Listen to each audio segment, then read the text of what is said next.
Well, hey folks, FatGuyFliesRC. This is coming to you from the FatGuyFliesRC studios.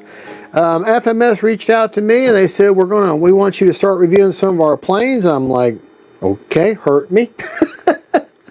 And we're going to send you some, and in preparation also we're going to have their Black Friday sale. So I'm like, okay, well, all works out together.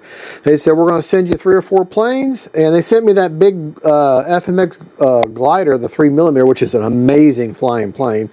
Flew it the other day, and they also sent me, besides it, 4 other planes. One hasn't gotten here yet, and this one here is one of the ones that has gotten here, and this is the Pitts 1400mm version 2. I've already had this once already. Flew the dog mess out of it. Sold it to a guy at the club, and I missed it, but he really wanted it, and I definitely have planes to spare. And so I sold it to him, and it was mine. I bought that one, paid full price for it, and I think so, or I traded or something. But anyways, and they said we're going to send you out the Pitts as one of the planes we're going to send you. I'm like, okay. All right, I'm kind of missing that, so that works out great. So let's take it out of the box. Let's go over the parts. Okay, now I haven't done anything more than just take the cardboard off the front. Now when you're opening up these boxes like this, it just makes your life a whole lot easier if you open up both ends, because that lessens the vacuum, and then just push it out the other side. Trust me, I've had enough of these planes to know little tricks and trade of these planes, especially when it comes to unboxing them. Just makes your world easier. All the descriptions and all the specs about the plane will be in the description of the video. What I always do is I just copy and paste from the manufacturer's website of whatever plane it is I'm reviewing. I just copy and paste their stuff. That way you're getting exactly what the manufacturer says, and just copy and paste it onto the description of the video. So everyone knows that's what most people do, instead of typing it all out by hand. That way you're accurate. You're not missing anything.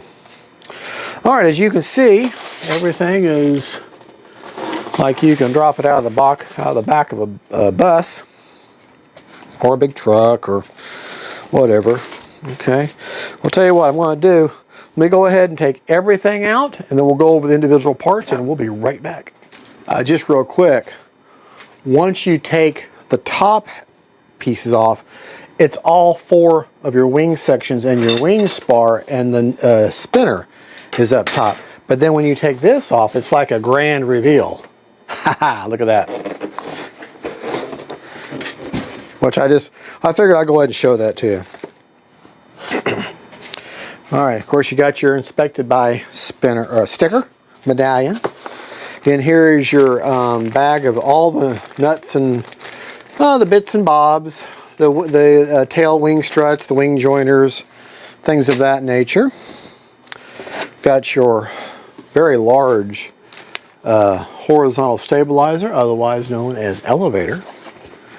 And like I've said many times with these planes, you can find the individual cells of the foam, but you certainly can't feel them. It feels like it's almost like you're on a piece of smooth metal.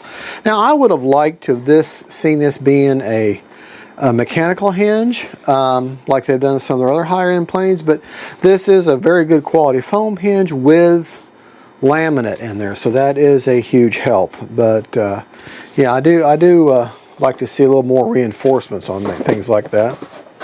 Of course, here's your rudder, the most underused of all control surfaces. Again, it's a foam hinge, but it's a quality foam hinge with laminate in there, which is a huge help. Okay, let's get our main driving force. The prop was what makes us go forward, because it can't do anything without the prop. And it is a 15x9 electric prop. There you go, nice big honking prop. Folded manual, which I know people say, well, why you make such a big deal about it? Well, because when you're trying to read it and have it open, it does that right there. That's why. It's all folded and hard to stay open. Okay, here's your struts to hold your wings in place up and down, or cavans, or whatever they're called. Don't forget, now over here in this little pocket, I'm glad, I like they use masking tape because you can see the masking tape. It calls your attention to it. These are your two push rods that control your the upper and lower ailerons. This is what connects them together. Okay, and then we got our landing gear, which got the awful sounding wheels, but you know, some people have a hard time with that. It doesn't bother me any. Yeah, it sounds like, you know, marbles in a garbage truck or marbles in a dumpster, but it is what it is. You know, you can always change them out for some softer Dubrow wheels. And of course, and people think of Pitts 1400. This is actually a very large model. It's a lot bigger than people give it credit for. It is a big model. And when I take it to the field, this is how I hold it. I hold it just underneath that wing. So, looks like they may have improved this back here. This is very solid back here. The back steering mechanism there. Very nice. Very nice. Attach your top wings, your bottom wings. And I'm wondering if the one blaring thing has been addressed yet. Nope, it has not. Okay, one thing you must do. This is a must-do mod, an FMS. If I know you've already made these planes that are already out in stock, so you're not going to go back and change them. But if you come out with a version 3 or another area, you have got. You need to. If you're going to buy this plane, the version 2, you've got to put a piece of like foam stock, just a small piece of balsa wood. It's going to hang down about 2.5 inches right here on the very end. And the reason for that is I want to show you. Oh, by the way, it has an EC5 connector. It's got reverse thrust, but this is the one mod that is unnecessary. Here, listen to this. Hear that click? All right, this is that battery tray. Okay, now. You see those little plastic protrusions there on either side? Okay. Over time, those little plastic protrusions are all that hold, that's that clicking sound when it goes in that tray, that's all that holds that battery in. And it just slides in and out real easily. It's not at an angle, it flies in straight. So you'll probably have no problem, but when you start doing extreme maneuvers and flipping around and going all over the place like this, the plane is designed to be, over time, as you pull this tray in and out, those little nipples, those little protrusions, they wear off and they don't have as much grab. And then you're going to be flying one day and pulling some G's, and all of a sudden this big 5S battery is going to slide to the back of your plane, and you're going to have a dramatic, serious shift in CG, and you're going to have a very bad day. Most people, very few Pitts survive that crash. Some people are lucky enough to get it, time it just right, where it just slaps on the belly, but most people don't. So there's a simple, no-brainer mod. Is just all you have to do is glue you a piece of foam, something, because this end of this foam just happens to back butt right up to where the end of your 5S battery or 5,000 battery is going to be riding, and so you may only have maybe that much movement in that battery. So when it hits that, it's not going to go back any further, and you're going to think, okay, something happened, but you'll save your plane. Now if you push it forward a little bit, then that obligates you to that size of battery. So I like to keep it even, just something hangs down about that far, maybe 2 inches, a block, foam block, and that way if that battery comes back, it just hits that and doesn't come out, and you won't have any problem. Very simple to do. You can actually take a piece of this hardened foam here and just glue it to the bottom of it. Some is square and hangs out, and it's going to back up right against that, your back against your LiPo. And that's really all you have to do. So, and oh, by the way, let's go ahead and look, and while we had this office, let me show you this big old, he don't have the mustache. This one doesn't have the mustache. I was thinking maybe we had porn stash Bob there. But look at how big, how much room you've got inside there. I mean, I think you could crawl up in there. I mean, you could put a whole handheld radio in there if you want. I mean, that sucker's huge. I mean, you can put an old ham radio in here. This thing's got so much room in this thing. I mean, look at that. All kinds of room. And this is actually, if you, I agree with Model Aviator. If you have any cub flying experience, you're very good with cubs and you're very good with a tail dragger, then you could definitely fly this, no problem. But the key to landing, a lot of people have a hard time with landing the pits because they do get a lot of bounce, and that's where they ruin the gear. The key to landing the pits is land it straight. You need the 3-point landing. You need to have your tails and your tail and your mains need to all kind of come at an angle and touch at the same time. And you hold off letting her settle until right before she stalls. So in other words, right at the very last moment before she stalls. You get the timing down and you'll nail that landing every time, provided you don't have like gross horrible wind and everything like I get. But yeah, you bring her in just at a nice level, and then right before she's going to drop a wing. So you already need, when you maiden and stuff, you need to establish when she's going to drop her wing. And then right before she starts to tip, you need to set her down and hold that landing off as long as possible, and you won't get that bounce. And easier said than done, that's for sure. Alrighty, let's, don't like sitting that on that raw, but okay, let us get our materials together and we'll start putting this bad boy together. Be right back. Alrighty, you can see we're back now. Alright, you're going to need 4 of these little nuts here, okay?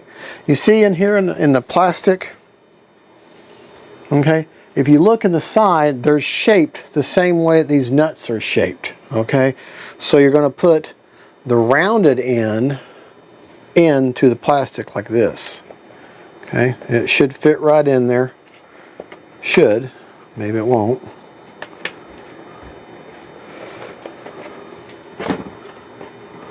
Yeah, it will. You just have to fight with it a little bit, maybe. Yeah, just like that. Now the friction should hold that in there. You're going to do all 4 of them like that. Now you've got those screws in there, okay? So now you're going to take your landing gear, okay?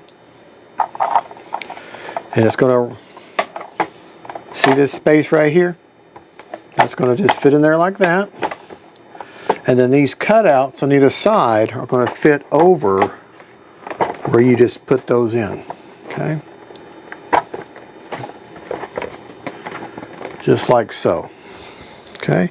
You're going to take this piece of plastic dollop that's angled.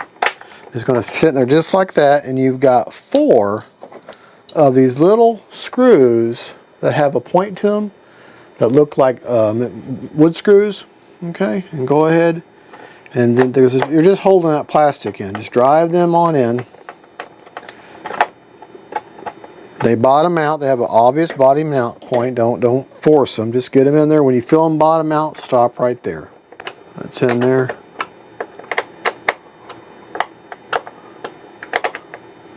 All right. Now you're going to need a 2mm hex drive tool.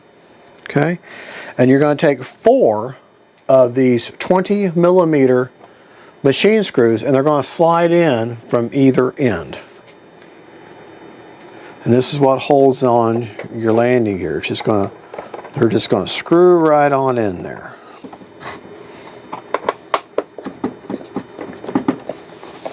Okay. See, that's got a little bit of give to it. All right, now we're going to turn our attention. Now the instructions say go ahead and put the bottom wing on, but I disagree. I want to turn my attention to the tail feathers.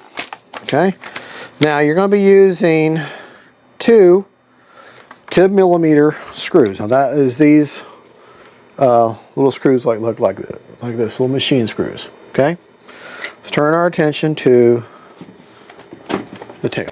Now what you're going to do,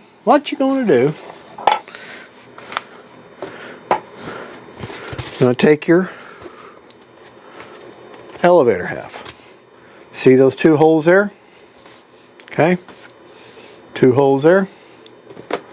That's just going to sit down there like pieces of a puzzle.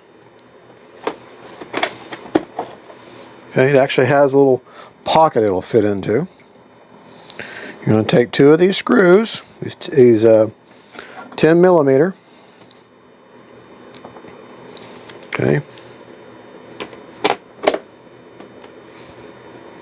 Make sure you're able to see this okay.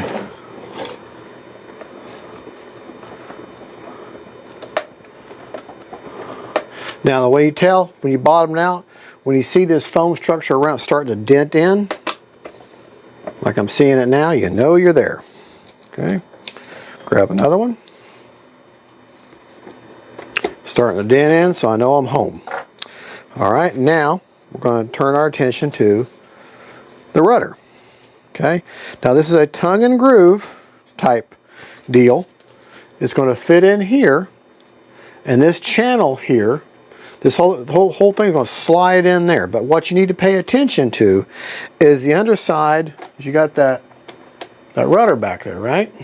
Okay, let me push this a little further forward so you can see. When I say the rudder, I mean the steering, your rear steering back there. Okay, as you can see that pin right there. All right, that pin right there. What I want is that pin to line up in this channel here. So it's going to slide up, and so as you slide this in with your other hand, keep that pin straight so that it goes in that channel. So I'm going to tuck the one end in here. Okay, hold this, and there's also a foam channel here. You want this foam, this bendable foam here, to kind of squeeze and go down that channel. So what you might want to do is just take your finger and just kind of squeeze that thing together there. Okay, that'll make it easier. See how I've kind of lessened, I've made that a little bit thinner there. That'll make that a little bit easier for that to slide in there. You kind of have to do all this in one movement. Okay, I'm going to guide my everything in there, making sure my tail wheel lines up with that channel.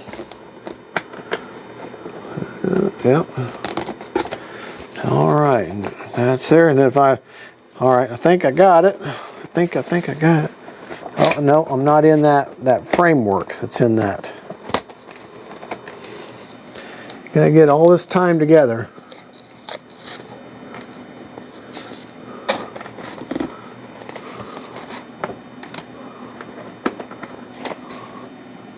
Yeah, I'm not lining up with that piece of the puzzle's not lining up in there. This, so you kind of have to finagle with it a little bit. Look at it from top here. Make sure, okay, that's down in there now. Good, now I can slide it forward. Or try to anyways. Okay, it's in there. Yeah, I can tell because here on the side, let me show you. Here on the side, I can see it's no longer fighting me. It's lining up nice and straight. So now, yeah, I can tell it's in that channel. I feel that resistance of that puzzle of those two pieces fitting together.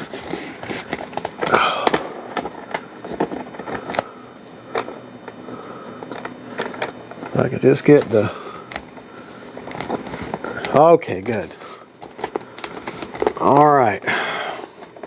Now, how I know for sure I got my rudder wheel, tail wheel, see, it turns with it. So I know I got it. All right, so now we got that. We can put the one bolt that goes on top. It's another one of these metal 2mm or 10mm. They're 8mm long, but takes a 2mm hex drive to put that in. That's going to secure the front of this rudder here in, if it lines up. Yeah. I have to fight with it just a little bit.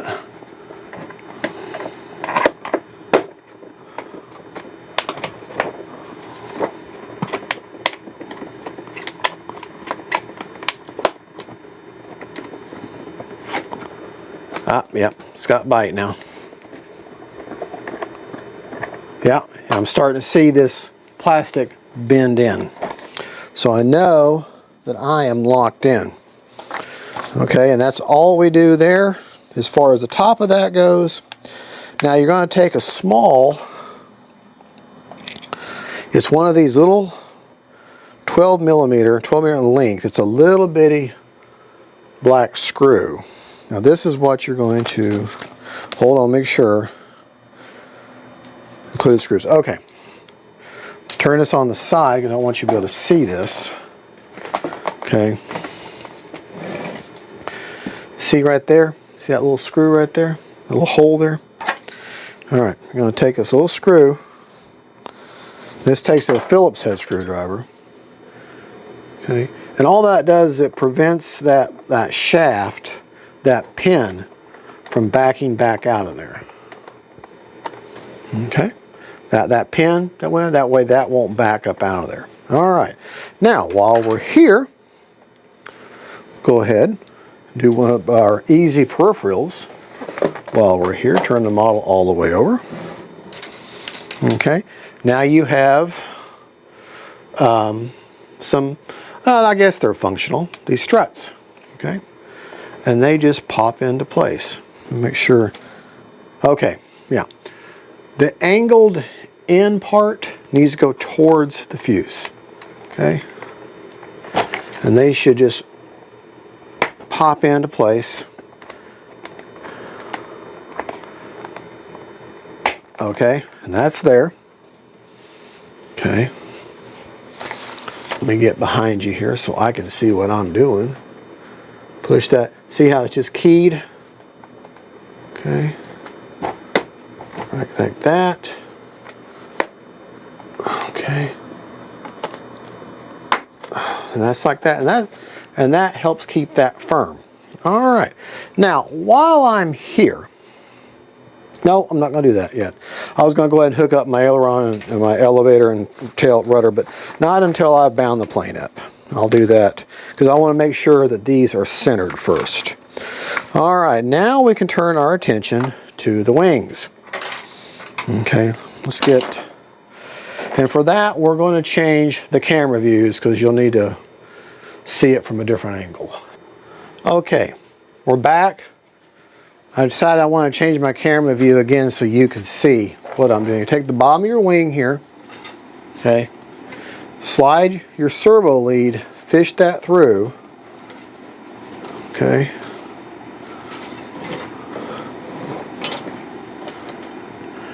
fish that through, and then just push your wing in there, okay. While you're at it, go ahead and go over here to the other side. You'll see the cutout to put your servo lead through. Okay. Push that through. Line up your wing spar. Okay. Maybe.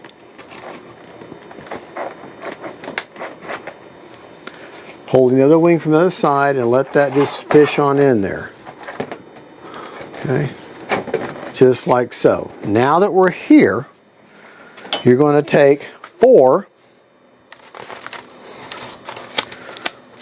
if I can get the page turned here, that's why I don't like folded manuals, of the 10 millimeter screws. Now that's these same little machine screws that we've been using, okay, 2 millimeter.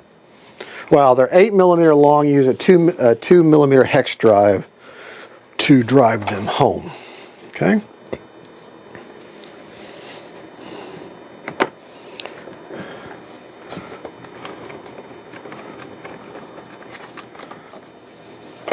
Okay.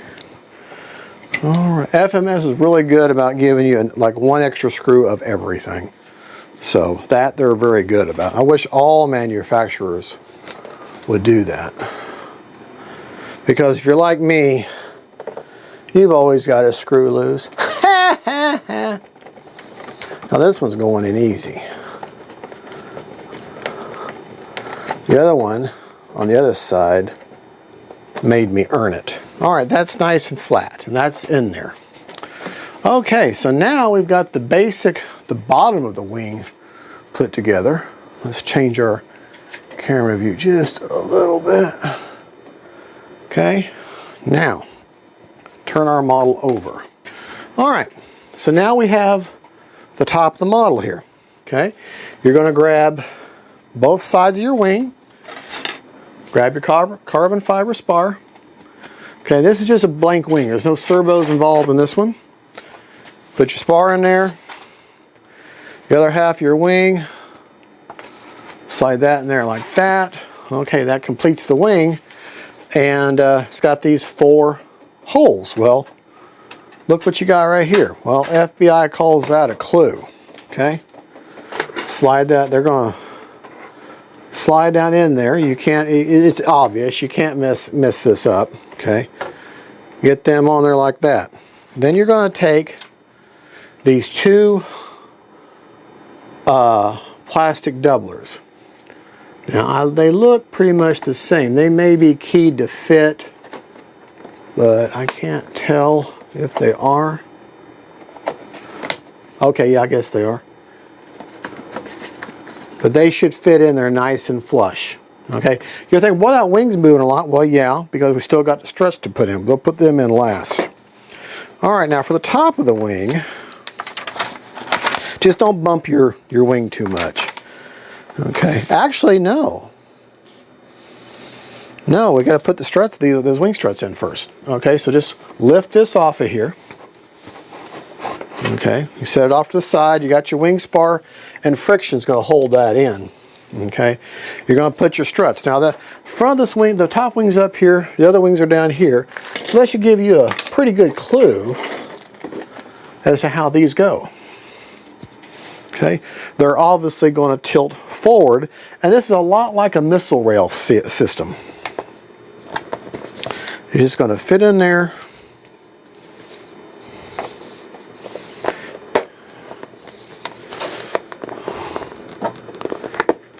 Let me make sure these aren't, okay, once there's the inner struts, rear inwards, okay. This one, see how it's got a channel there?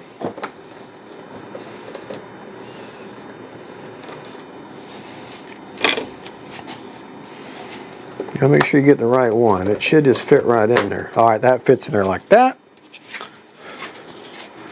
Okay. The one, the longer end is what fits on the bottom here. The longer end of the strut. Or cavane or whatever they are. I know they have a specific name. All right, but they just slide into place. Okay, now you can go back to your wing that you've already got in 1/2 or together. Slide it back in on those holes like we just did. Okay. Get those pieces of those puzzles back in there. Okay, now you're going to go underneath. You're going to find that missile rail system, just like you got all these other. Now I'm sorry my head's in the way, but I got to be able to see in there. All right. Let me go to the other side, see if I can get it fit in there easier. Okay. All right, those are in there. Alrighty. Off camera, I fought with this one strut. I forget which one it is. This one here. This wing strut here. I fought with it and fought with it and fought with it, and I finally got it to slide in there.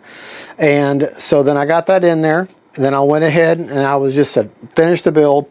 Remember, all I had left for the wing was this. So I attached that. Finally got it attached.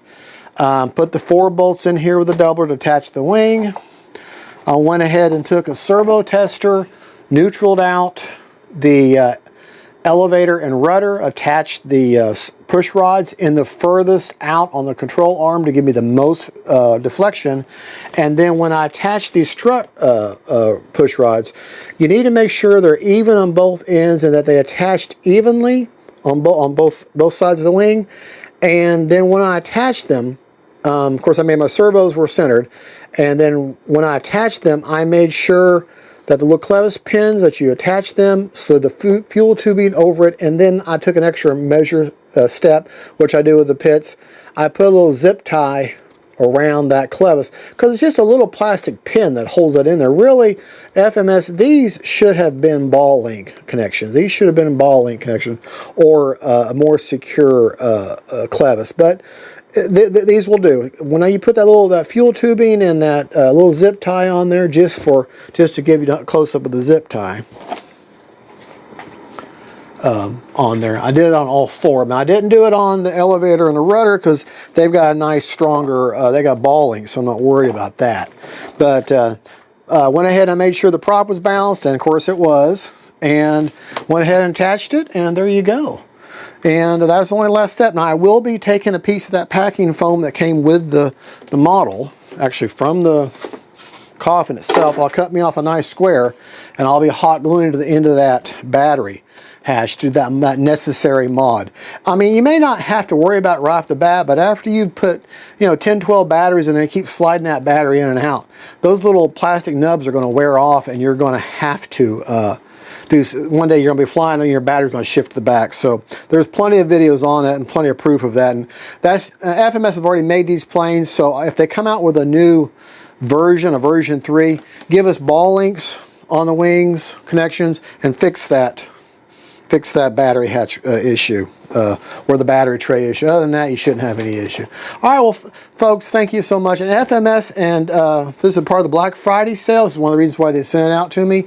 There'll be links to the video in the description of the video, and that will be my links. I can always give you $10 off anything you buy at FMS. And for one code, and if you have your first time buying with my links, you can take 10% off your entire cart. So if you put a $500 plane and a $100 battery and have a $600 bill, you can take 10% at $60 off. That's a one-time use code. So whichever my code you can use, please use the links. You have to use my link in order to get them to work. But the Black Friday sales, if that is a better sale, then that will override it, and I definitely want you to save as much money as you can. But there you go, and I'll be a big list of all the different planes and parts and everything I have or have had through FMS that you can buy and take money off of. All right, well, thank you so much for watching FMS. Thank you for the plane. God bless y'all, and don't forget, faith, family, and friends, and them big old pits. Bye-bye.